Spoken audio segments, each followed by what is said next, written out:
والسابقون الأولون من المهاجرين والأنصار والذين اتبعوهم. إن الحمد لله نحمده ونستعينه ونستغفره ونعوذ بالله من شرور أنفسنا وسيئات أعمالنا، من يهده الله فلا مضل له ومن يضلل فلا هادي له، وأشهد أن لا إله إلا الله وحده لا شريك له، وأشهد أن محمدا عبده ورسوله. يا أيها الذين آمنوا اتقوا الله حق تقاته ولا تموتن إلا وأنتم مسلمون. يا أيها الناس اتقوا ربكم الذي خلقكم من نفس واحدة وخلق منها زوجها وبث منهما رجالا كثيرا ونساء، واتقوا الله الذي تساءلون به والأرحام إن الله كان عليكم رقيبا. يا أيها الذين آمنوا اتقوا الله وقولوا قولا سديدا يصلح لكم أعمالكم ويغفر لكم ذنوبكم، ومن يطع الله ورسوله فقد فاز فوزا عظيما. أيها الإخوة الكرام والأخوات الكريمات، هذه حلقة جديدة من برنامجكم السابقون الأولون، والذي نتكلم فيه عن شيء من سير الصحابة الكرام رضي الله تعالى عنهم وأرضاهم، مع الاعتراف سلمكم الله بالعجز والضعف والتقصير عن إعطاء هذا الموضوع حقه، لأن الكلام عن مقام الصحابة الكرام رضي الله تعالى عنهم وأرضاهم وشيء من مناقبهم وفضائلهم لا يسعه سلمكم الله الدقائق المعدودة، وإنما يحتاج إلى تطويل وتطويل وتطويل، وأن يعطى هذا الموضوع حقه ومستحقه. ولكن كما قيل ما لا يدرك كله لا يترك جله، فأسأل الله العظيم رب العرش العظيم أن يوفقنا للكلام عن فضائل هؤلاء القوم الذين ثبتوا وصدقوا مع النبي صلى الله عليه وسلم ونصروا دين الله وأحبوا النبي عليه الصلاة والسلام حبا عظيما كبيرا عليهم رضوان الله تعالى. موعدنا في هذا اليوم سيكون في الكلام عن الصحابي الجليل طلحة بن عبيد الله بن عثمان القرشي التيمي عليه رضوان الله تعالى، يلتقي بالنبي صلى الله عليه وسلم في بعض أجداده، ويلتقي أيضا مع أبي بكر الصديق رضي الله تعالى عنه وأرضاه. فطلحة بن عبيد الله تيمي قرشي، وكذلك الصديق رضي الله تعالى عنه وأرضاه تيمي قرشي. وأيضا طلحة بن عبيد الله رضي الله تعالى عنه وأرضاه يكنى بأبي محمد. قال بعضهم: رأيت جماعة من الصحابة الكرام كان عندهم من الولد من اسمه محمد، وهؤلاء بارك الله فيكم الأبناء الذي كل واحد منهم اسمه محمد كان يكنى بأبي القاسم. منهم طلحة بن عبيد الله كان عنده محمد ابن طلحة بن عبيد الله، والسعد بن أبي وقاص كان عنده محمد ابن سعد ابن أبي وقاص، وعلي بن أبي طالب كان عنده محمد ابن علي ابن أبي طالب، وأبو بكر الصديق كان عنده محمد ابن أبي بكر الصديق. كل هؤلاء بارك الله فيكم الأبناء أبناء الصحابة الكرام كان أسماؤهم محمد، ويكنون كلهم بأبي القاسم عليهم رضوان الله تعالى. فطلحة بن عبيد الله رضي الله تعالى عنه وأرضاه كانت كنيته أبو محمد، وكان ابنه محمد يكنى بأبي القاسم.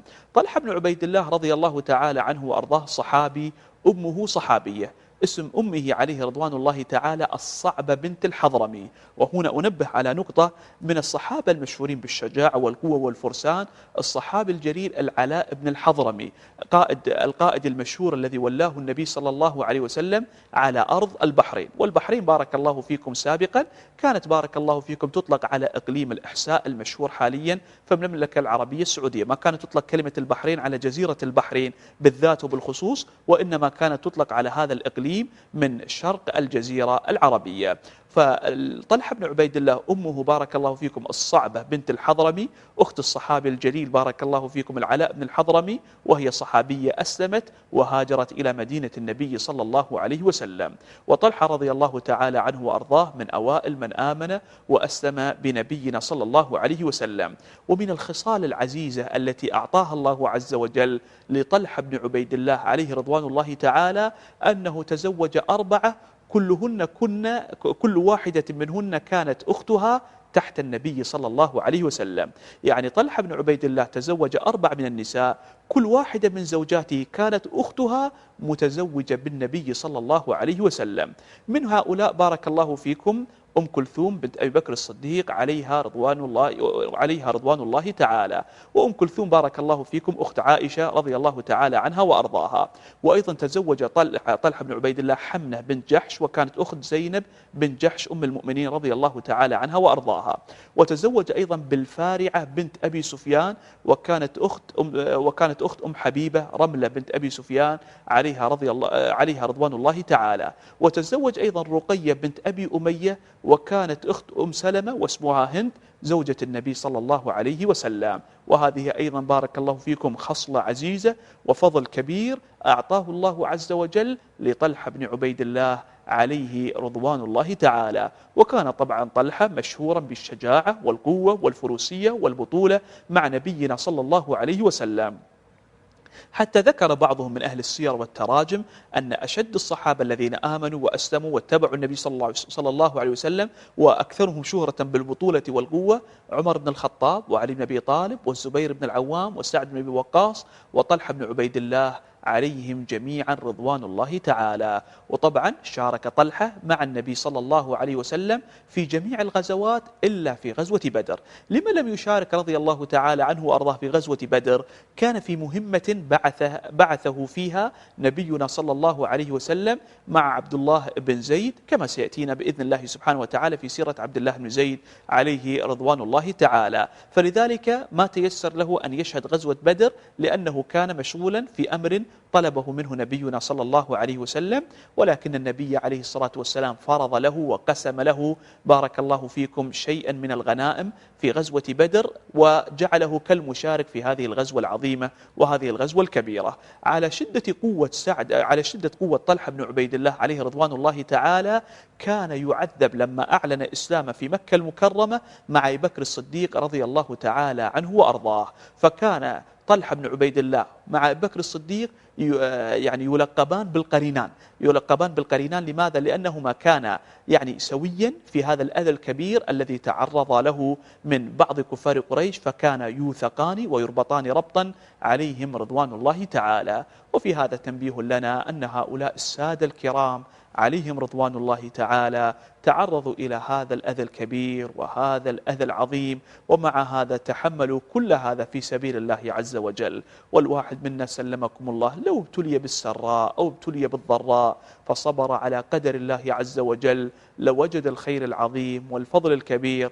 ولكننا سلمكم الله قد لا نصبر أحيانا على بعض الأذى الذي يصيبنا. والنبي صلى الله عليه وسلم لما تعرض للأذى الكبير خاصة في غزوة أحد كان طلحة بن عبيد الله ممن ضرب أروع الأمثلة في الصبر بارك الله فيكم على هذا الأمر العظيم ومجاهدة الكفار والدفاع عن النبي صلى الله عليه وسلم. حتى كان الصديق رضي الله تعالى عنه وأرضاه إذا ذكر يوم أحد وغزوة أحد يقول ذاك يوم طلحة، لشدة قتاله وشدة بأسه وشدة حبه للنبي صلى الله عليه وسلم، وأنه نصر النبي صلى الله عليه وسلم في هذا اليوم نصرا عظيما. حتى قال بعضهم رأيت طلحة بن عبيد الله وقد شلت يده بسبب ما أصيب به من الإصابات في غزوة أحد وفي هذه الغزوة العظيمة. أيضا سلمكم الله من المواقف التي وقعت لطلحة بن عبيد الله في غزوة أحد أن النبي صلى الله عليه وسلم كان في جماعة من الصحابة الكرام في هذه الغزوة لما وقع ما وقع على جيش النبي صلى الله عليه وسلم. وكان مع النبي صلى الله عليه وسلم 12 رجل، فيهم تقريبا 11 من الأنصار وطلحة بن عبيد الله عليه رضوان الله تعالى. فقال النبي صلى الله عليه وسلم من يأتي يبارز القوم ويخرج للقوم يقاتلهم، لأن الكفار الآن يريدون أن يقتلوا النبي صلى الله عليه وسلم. فقال طلحة بن عبيد الله أنا يا رسول الله. فقال له النبي صلى الله عليه وسلم مكانك. فتقدم أحد الأنصار فقتل في سبيل الله. ثم قال النبي صلى الله عليه وسلم من للقوم؟ فقال طلحة بن عبيد الله أنا يا رسول الله. فقال له النبي صلى الله عليه وسلم مكانك. وهكذا حتى قتل جميع الأنصار الذين كانوا مع النبي صلى الله عليه وسلم. وما بقي مع النبي عليه الصلاة والسلام في هذا الموقف إلا طلحة رضي الله تعالى عنه وأرضاه. فهنا بارك الله فيكم وثب طلحة بن عبيد الله واثبت الأسود وقاتل الكفار قتال 11 من الصحابة الكرام عليهم رضوان الله تعالى. فمن شدة القتال ضرب طلحة بن عبيد الله بعض الكفار فبترت أصابعه عليه رضوان الله تعالى. ومعلوم أن الإنسان يتألم إذا يعني وقع عليه مثل هذا الأمر. فماذا قال طلحة بن عبيد الله؟ قال حس، أي الإنسان أحيانا إذا تألم يطلق هذه الكلمة. فقال النبي صلى الله عليه وسلم لطلحة: لو قلت بسم الله لرفعتك الملائكة. فانظروا بارك الله فيكم إلى أثر الكلمة الطيبة على الإنسان في المواقف الصعبة والمواقف العظيمة. إذا ابتليت بأي أمر سلمك الله فتذكر أنك لا بد أن تذكر الله سبحانه وتعالى. أحيانا يرى بعض الناس بعض الأمور المقلقة والمزعجة، قل بسم الله، تعوذ بالله عز وجل من شر الشيطان الرجيم. أذكر أنه حدثني أحد الأشخاص توفاه الله سبحانه وتعالى، قال بأنه قد غرق عليهم المركب في تاريخ قديم جدا في خليج عدن. قال فعند ذلك أيقنا الموت وأيقنا الهلاك، فتعلقت بخشبة في وسط هذا البحر اللجي وهذا البحر الكبير العظيم. قال فكنت أرى شيئا كبيرا من الأمور المهولة خاصة في الليل وبعض الأمور المزعجة المقلقة. هذا رجل أعرفه توفي عليه رحمة الله تعالى، ما أوتي نصيبا كبيرا من العلم. قال لي علمني بعض كبار السن أنك إذا خفت من شيء قل بسم الله واذكر الله سبحانه وتعالى. فقال كنت إذا رأيت مثل هذه الأمور نفعتني هذه الكلمة، فكنت أقول بسم الله فيذهب الله عز وجل جميع هذه الأشياء التي كنت أراها. فهنا النبي صلى الله عليه وسلم يحث طلحة بن عبيد الله أنه إذا وقع عليه مثل هذا الأمر أن يقول بسم الله. فالإنسان إذا لجأ إلى الله عز وجل وسمى اسم الله سبحانه وتعالى وذكر الله عز وجل حفظه الله عز وجل من شر عظيم ووقاه الله عز وجل من شر كبير. وهنا أيضا تنبيه لنا بارك الله فيكم أن الله عز وجل قال لنا الذين آمنوا وتطمئن قلوبهم بذكر الله، ألا بذكر الله تطمئن القلوب. لنكن سلمكم الله ممن يكثرون من ذكر الله عز وجل ويتقربون إلى الله عز وجل بشتى أنواع القرب، خاصة عبادة الذكر. فإذا ذكر الإنسان ربه سبحانه وتعالى أدرك بارك الله فيكم ما لا يدركه غيره، وحقق المنازل ووصل إلى المنازل العالية والمنازل الرفيعة بأيسر الطرق وأسهل الجهد. فالذكر لا يحتاج إلى جهد كبير ولا يتطلب منا بارك الله فيكم وقتا كبيرا، وإنما يتطلب الذكر بارك الله فيكم أن يكون الإنسان مقبلا على الله عز وجل. ومن وفقه الله سبحانه وتعالى كان من أهل الإكثار من الذكر.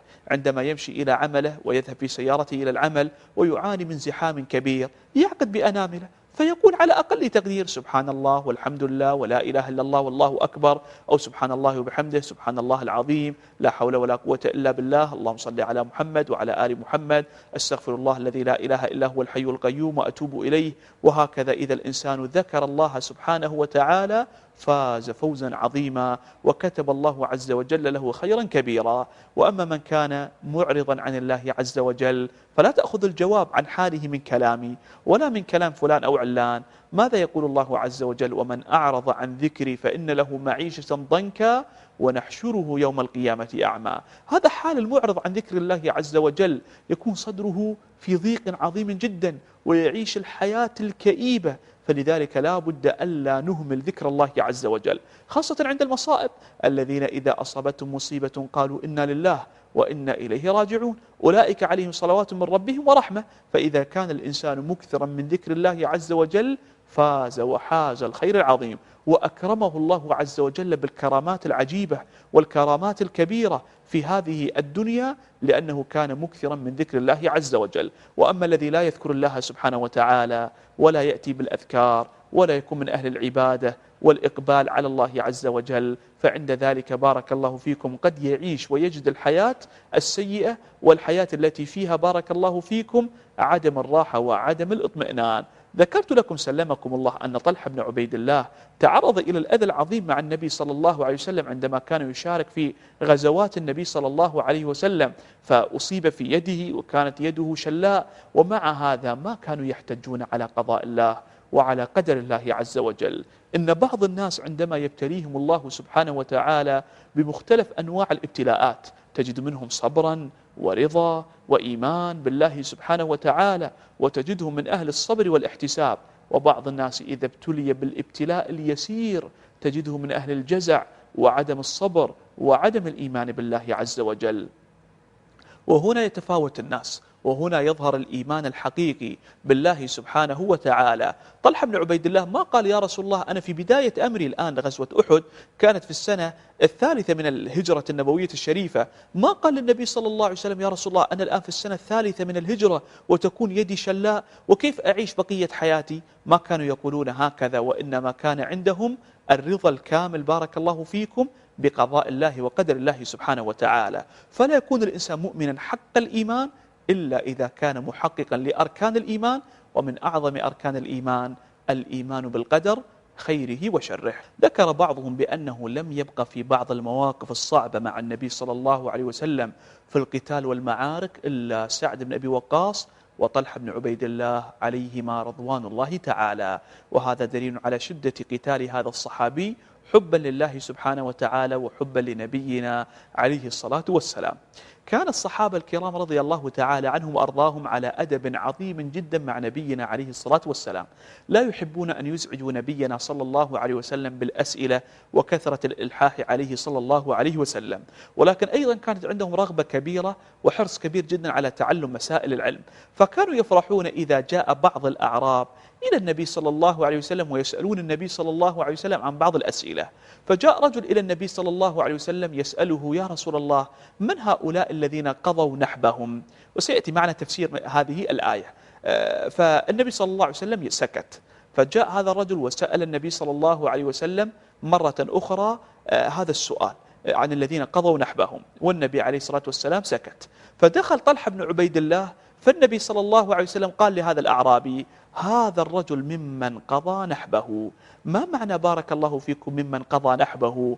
أي أدى ما عليه، أي أدى ما عليه بارك الله فيكم تجاه حق الله سبحانه وتعالى. فالله عز وجل طلب منا وأمرنا أن نأتي بعبادات وقرب، فطلحة بن عبيد الله كان قد أتى بعبادات وقرب وأتى بأمور عظيمة، فهو ممن قضى نحبه واستجاب الله سبحانه وتعالى وأدى ما عليه خدمة لنبينا صلى الله عليه وسلم.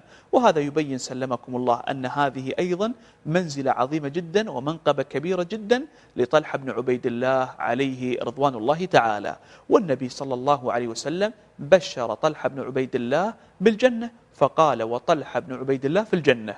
وأيضا بشره النبي صلى الله عليه وسلم بالشهادة، فلما صعد النبي صلى الله عليه وسلم بعض الجبال وكان مع النبي صلى الله عليه وسلم جماعة من الصحابة الكرام منهم أبو بكر وعمر وعثمان وعلي وطلحة والزبير والسعد بن أبي وقاص وغيرهم من الصحابة رضي الله تعالى عنهم وأرضاهم، قال النبي صلى الله عليه وسلم أثبت أو اسكن فإنما عليك نبي أو صديق أو شهيد. وكان طلحة بن عبيد الله من الشهداء الذين قتلوا في سبيل الله سبحانه وتعالى.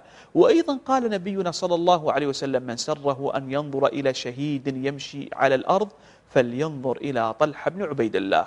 وهذه منزلة كبيرة ومنقبة عظيمة جدا لهذا الصحابي الجليل عليه رضوان الله تعالى، أن بشره النبي صلى الله عليه وسلم بالجنة، وبشره النبي صلى الله عليه وسلم بالشهادة، وأيضا مات النبي صلى الله عليه وسلم وهو عنه راض، وهو من الصحابة الذين قضوا نحبهم، وأيضا كان من الشهداء الذين يمشون على وجه هذه الأرض.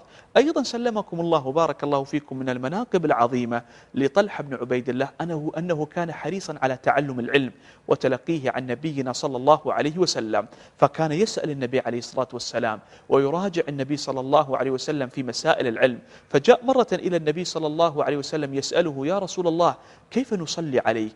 أي كيف أصلي عليك؟ لأن الله عز وجل قال إن الله وملائكته يصلون على النبي يا أيها الذين آمنوا صلوا عليه وسلموا تسليما. فطلحة بن عبيد الله يسأل النبي صلى الله عليه وسلم كيف نصلي عليك يا رسول الله؟ فعلمه نبينا صلى الله عليه وسلم وقال له قل اللهم صل على محمد كما صليت على إبراهيم إنك حميد مجيد، وبارك على محمد وعلى آل محمد كما باركت على إبراهيم إنك حميد مجيد. وهذا دليل على عناية طلحة بن عبيد الله بمسائل العلم وحرصه على سؤال النبي صلى الله عليه وسلم. وهنا سلمكم الله وبارك الله فيكم تنبيه لنا، انظروا إلى هذه المسألة التي هي في نظر بعض الناس من المسائل اليسيرة، كيف كان طلحة بن عبيد الله وهو أحد العشر المبشرين بالجنة يراجع النبي صلى الله عليه وسلم فيها، ويسأل نبينا صلى الله عليه وسلم عنها. فاسألوا أهل الذكر إن كنتم لا تعلمون. إن كنت لا تعلم عن بعض مسائل الشرع والدين، ما المانع أن تسأل بارك الله فيك؟ والحمد لله رب العالمين الآن تستطيع أن تتواصل مع المشايخ الثقات ومع جهات الإفتاء الرسمية. ارفع سماعة الهاتف: فضيلة الشيخ، ما حكم كذا وكذا؟ ما حكم هذه المسألة؟ وقع لي كذا وكذا، ماذا أصنع وماذا أعمل؟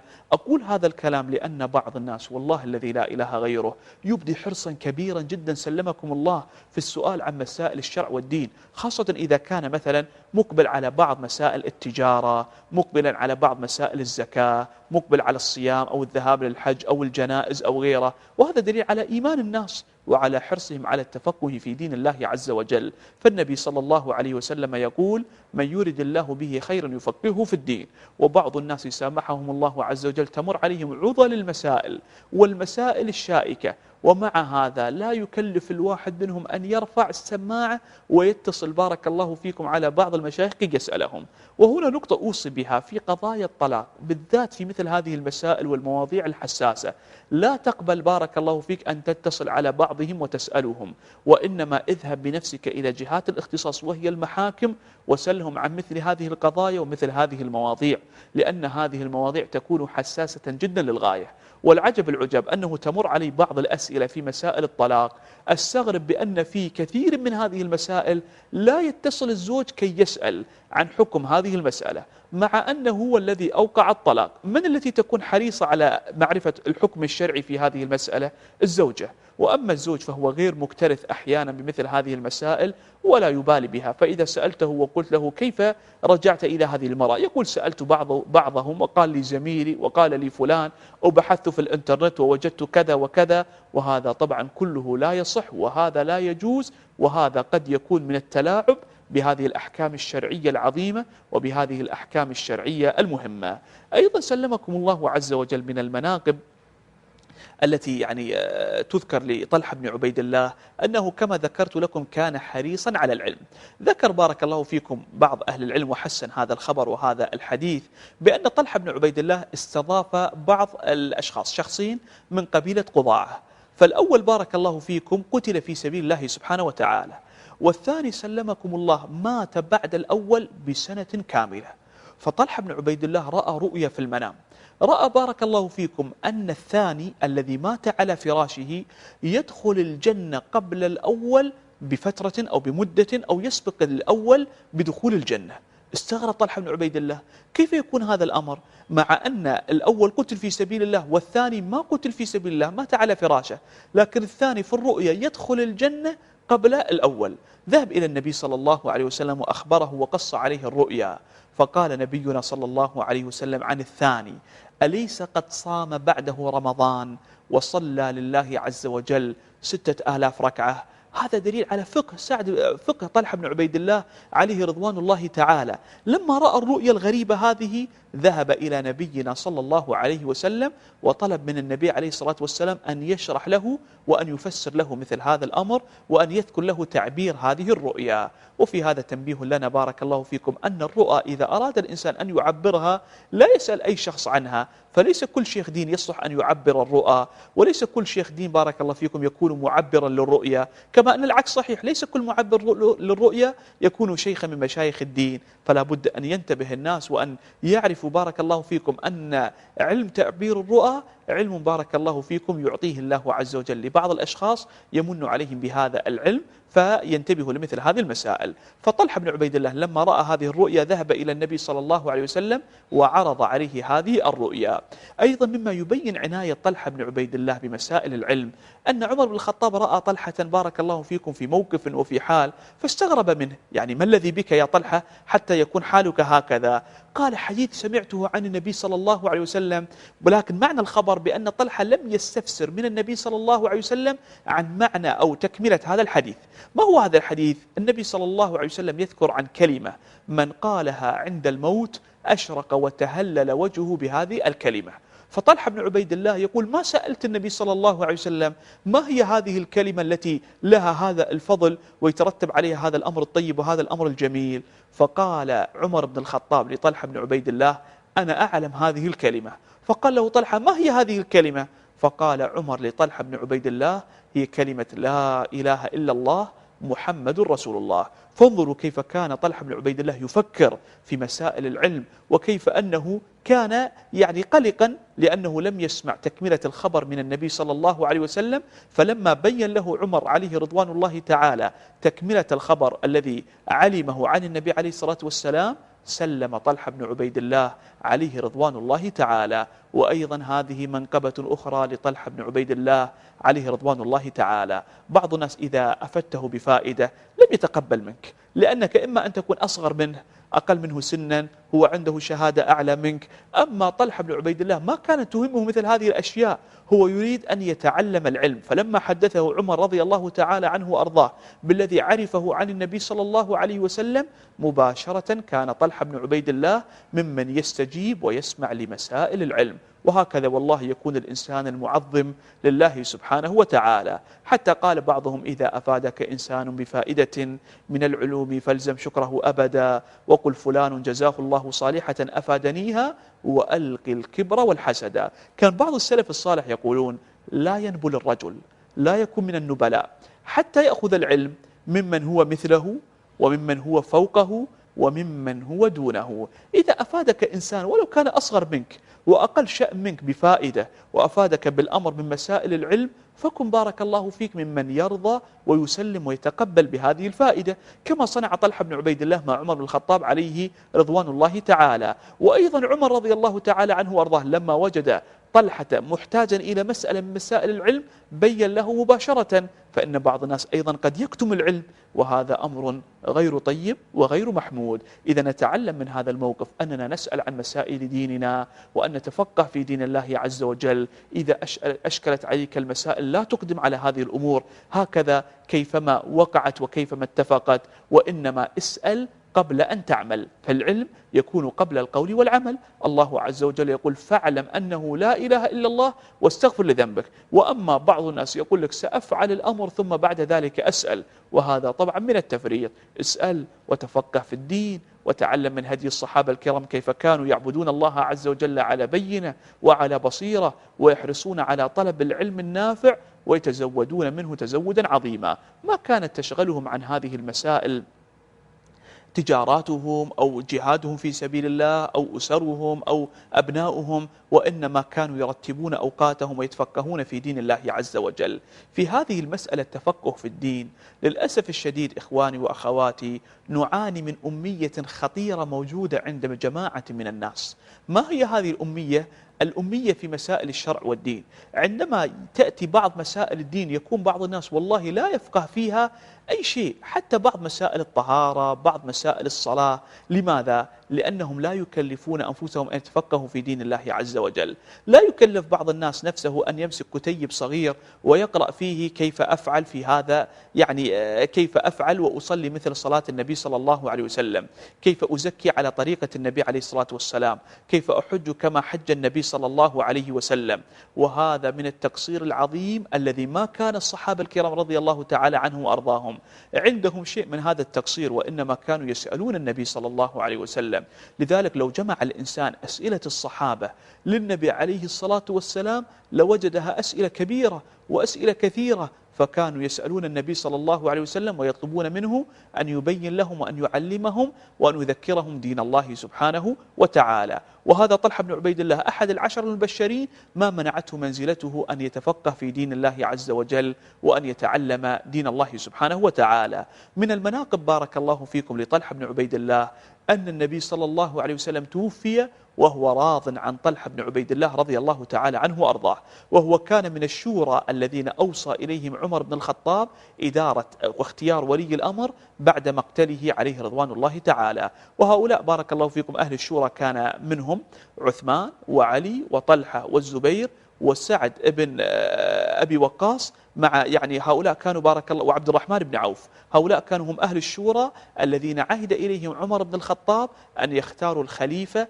بعد مقتله عليه رضوان الله تعالى، فاختاروا عثمان بن عفان عليهم جميعا رضوان الله تعالى. والشاهد من هذا أن عمر شهد لهم أن النبي صلى الله عليه وسلم توفي وهو راض عن هؤلاء الصحابة الكرام، وأنهم كانوا من الصحابة الأجلاء، من أصحاب المنازل العالية والمنازل الكبيرة، ومن أعطاهم الله عز وجل الأجور العظيمة والأجور الوافرة والأجور الجليلة لما قدموه خدمة لدين الله سبحانه وتعالى. في غزوة أحد لبس النبي صلى الله عليه وسلم ملابس الحرب، والنبي صلى الله عليه وسلم لبس اللباس الثقيلة في هذه الغزوة العظيمة.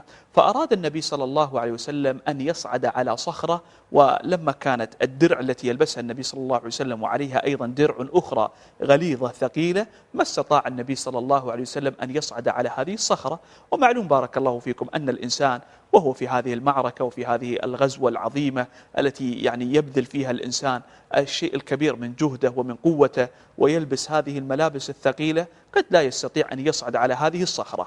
ماذا صنع طلحة بن عبيد الله عليه رضوان الله تعالى؟ وضع جسده، والنبي صلى الله عليه وسلم ركب على ظهره وصعد على هذه الصخرة. فماذا قال نبينا صلى الله عليه وسلم؟ قال عليه الصلاة والسلام: أوجب طلحة بن عبيد الله، أي أنه فعل أمرا أوجب له عند الله الأجر العظيم والفضل الكبير. هكذا كانوا يوقرون نبينا صلى الله عليه وسلم ويحبونه حبا عظيما ويخدمونه خدمة كبيرة. والواحد منا بارك الله فيكم يتعلم في مثل هذه المواقف من الصحابة الكرام تجاه النبي صلى الله عليه وسلم أنهم كانوا يحبونه حبا عظيما ويستجيبون لأمر نبينا صلى الله عليه وسلم ويرون خدمته من دين الله عز وجل. ولو الواحد منا طبق شيء من هذه المواقف في خدمة والديه وفي خدمة أهله وأسرته وتواضع لهم، والله لوجد لذلك راحة عظيمة ولذة كبيرة من لذائذ الإيمان. كان طلحة بن عبيد الله يخدم النبي صلى الله عليه وسلم هذه الخدمة العظيمة في هذه الغزوة الكبيرة، فقال له نبينا صلى الله عليه وسلم: أوجب طلحة. ولو الواحد منا فعل مثل هذا لوالديه، وكان مثلا إذا كان والده رجلا كبيرا مسنا يحمل والده بهذه الطريقة، كم له من أجر وكم له من فضل. ذهبت مرة إلى العمرة في بعض السنوات، فكان معنا في العمرة رجل مقعد سلمكم الله، نسأل الله العفو والعافية وأن يشافي مرضى المسلمين، وكان معه ابنه. وكان هذا الرجل المسن المقعد كان في أخلاقه شيء من الصعوبة والشيء من العسر والشدة، وكان ابنه شديد البر به، مع أن والده كان يؤذيه الإيذاء العظيم، ولكن كان هذا الابن يزداد تواضعا وبرا بالوالدين. وهذا والله من المحبة لله عز وجل ومن الاستجابة لأمر النبي صلى الله عليه وسلم في الحض والحث على بر الوالدين. من مناقب طلحة بن عبيد الله عليه رضوان الله تعالى أنه ما كان يرضى أن يتكلم أحد على الصحابة الكرام، وأي صحابي وطلحة بن عبيد الله حاضر كان يغضب لذلك غضبا عظيما، وكان يدافع عن أصحاب النبي صلى الله عليه وسلم. سمع مرة طلحة بن عبيد الله رجل يأتي إليه ويقول: يا طلحة بن عبيد الله، ألا تسمع إلى ما يقول أبو هريرة عن النبي صلى الله عليه وسلم؟ يعني أن أبا هريرة روى عن النبي صلى الله عليه وسلم أحاديث كثيرة وأحاديث كبيرة، فكيف يروي هذه الأحاديث عن النبي صلى الله عليه وسلم؟ وهل هو صادق يا طلحة في هذه الأخبار التي يرويها عن النبي صلى الله عليه وسلم وأنتم لا تروونها وأنتم قد لا تعلمون بها؟ يعني طلحة وجماعة من الصحابة الكرام، وإنما يعلم بها أبو هريرة رضي الله تعالى عنه وأرضاه. فهنا طلحة بن عبيد الله أجاب بكل هدوء وبكل ثقة وتصديق لأبي هريرة رضي الله تعالى عنه وأرضاه. فقال طلحة بن عبيد الله: لا مانع أن يكون أبو هريرة رضي الله تعالى عنه وأرضاه سمع من النبي صلى الله عليه وسلم ما لم نسمع، فقد كنا، طلحة بن عبيد الله يقول عن نفسه: أهل بيوتات وأهل ومال، وكنا ننشغل بهذه البيوت عن سماع كل شيء عن النبي صلى الله عليه وسلم. وأما أبو هريرة فكان رجلا فقيرا مسكينا يمشي مع النبي صلى الله عليه وسلم، فلا ريب أن يسمع من نبينا عليه الصلاة والسلام ما لم نسمعه نحن من نبينا صلى الله عليه وسلم. ولم نجد أحدا فيه خير يكذب على النبي صلى الله عليه وسلم. يعني أبا هريرة رضي الله تعالى عنه وأرضاه. فطلحة بن عبيد الله يشهد لأبي هريرة بأنه كان من أهل الصدق وما كان من أهل الكذب على نبينا صلى الله عليه وسلم. وأيضا في هذا درس مهم جدا إخواني وأخواتي. قال صلى الله عليه وسلم: من ذب عن عرض أخيه ذب الله عنه النار يوم القيامة. إذا سمعت بعض الناس يتكلم في بعض إخوانك وزملائك وبعض من تعرفهم بالباطل والإفك والبغي، دافع عن أصحابك ودافع عن إخوانك، ولا ترضى عليهم أن يتكلم عليهم الناس بالسوء، وبين بارك الله فيهم وبين بارك الله فيك يا فلان، لقد أخطأت في كلامك عن فلان الفلاني، فلان الفلاني مظلوم في كلامك عنه، ويا فلانة التي تتكلمين عنها بريئة من هذا الكلام، اتق الله يا فلان، لا تورد هذا الكلام على الناس، بينوا للناس بارك الله فيكم. والله لو طبقنا في مجالسنا مثل هذه الأخلاق التي كان عليها الصحابة الكرام لأغلقت مجالس الغيبة والنميمة والقيل والقال. لسانك لا تذكر به عورة امرئ فكلك عورات وللناس ألسن. ما قال طلحة بن عبيد الله أبو هريرة كيف يروي أحاديث أكثر عنا، وكيف أبو هريرة رضي الله تعالى عنه وأرضاه يروي هذا العلم الغزير عن النبي صلى الله عليه وسلم، بل شهد لأبي هريرة رضي الله عنه وأرضاه بالصدق، وأنه يروي علم ما سمعوه هم من النبي صلى الله عليه وسلم، لأنه كان كثير الملازمة لنبينا صلى الله عليه وسلم.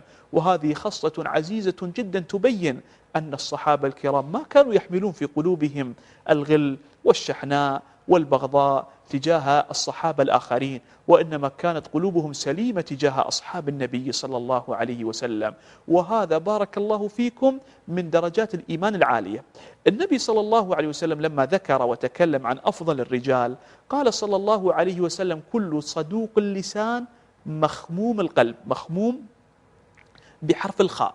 فقال الصحابة الكرام رضي الله تعالى عنهم وأرضاهم: يا رسول الله صدوق اللسان نعرفه، ما معنى مخموم القلب؟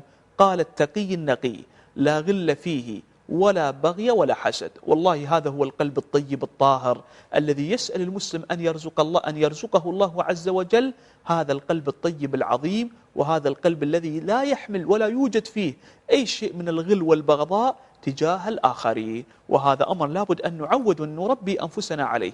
لا نقبل أبدا أن تكون مجالسنا وبيوتنا وأماكن عملنا أماكن للغيبة والقيل والقال، وفلان يفعل وعلانة تفعل وفلان يفعل من وبدر منه كذا وفلان يصنع كذا وكذا.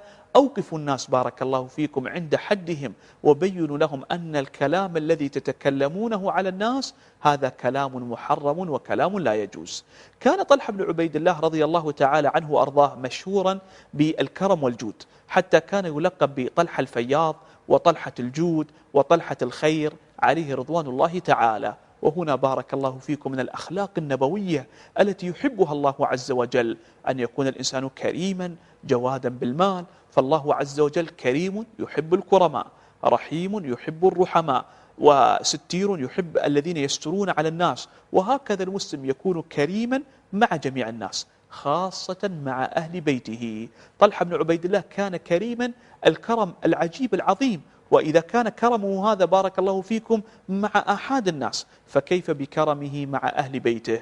أعجب من بعض الناس يبخلون على أسرهم وأبنائهم البخل العظيم، حتى أصبحنا نسمع عن بعض القصص أن بعض الأبناء كانوا يعانون من الفقر العظيم، لما توفى الله عز وجل والدهم اكتشفوا أنهم قد ورثوا من الميراث الشيء الكبير. طيب أيها الأب الكريم الفاضل، لما جعلت أبنائك يعيشون في فقر ويعيشون في حاجة وربما يسألون الناس؟ أنا لا أدعو الآباء بأن يجعلوا هذا الأمر بارك الله فيكم على مصراعيه مع أبنائهم وندخل في موضوع الترف والإسراف والتبذير، ولكن أن يكون الإنسان مقترا على أهل بيته لا ينفق عليهم، هذا والله ليس من أخلاق الكرام. وأقبح من ذلك أن يكون الإنسان محترفا للسطو على أموال زوجته وأموال أبنائه، يأخذها غصبا عنهم من غير رضا ومن غير طيب نفس منهم. صحيح أن النبي صلى الله عليه وسلم قال: أنت ومالك لأبيك، ولكن لا بد على الإنسان أن يجعل أبناءه بارك الله فيكم يستمتعون بأموالهم، لو احتجت أطلب منهم، ولكن أن تلزمهم وأن تدعو عليهم إذا لم يعطوك المال، وأن تشتمهم وتفضحهم في المجالس لأنهم لم يعطوك المال، هذا طبعا خلق غير طيب وخلق رديء. وطبعا من أنواع الكرم على الوالدين ومع الوالدين. صحيح قد يكون والدك رجلا غنيا ميسورا وسع الله عز وجل عليه، ولكن كن بارك الله فيك من أهل الصدقة والبذل على والديك. اشتر لهم الهدايا الطيبة والهدايا الجميلة، يفرحون بذلك ويسرون بذلك سرورا عظيما. طلحة بن عبيد الله باع أرضا له، وهذه الأرض كانت سعرها مئات الآلاف من المال، والشيء الكبير جدا من المال. ما كان يهنأ رضي الله تعالى عنه وأرضاه إلا لما قسم هذا المال وأعطاه للفقراء والمساكين، حتى قال بعضهم: ما رأيت أحدا في الجود والكرم مثل طلحة، كان يعطي من دون أن يطلب منه الناس ومن دون أن يسأله الناس. فالكرم من الأخلاق الطيبة. وسبحان الله العظيم، لما كان الناس في زمن الماضي يعانون من شظف العيش وصعوبة الوضع، كانت نفوسهم أجود بالمال من بعض الناس الذين فتح الله عز وجل عليهم ووسع عليهم في زماننا. والنبي صلى الله عليه وسلم تعلم منه الصحابة الكرم، لأنه كان يعطي العطاء العظيم.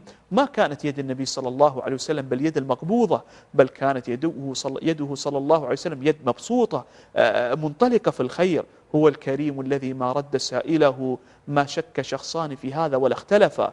جاءه رجل فأعطاه النبي صلى الله عليه وسلم غنما بين جبلين، يعني عدد قطيع كبير جدا من الأغنام يعطيه النبي صلى الله عليه وسلم لأحد الصحابة الكرام.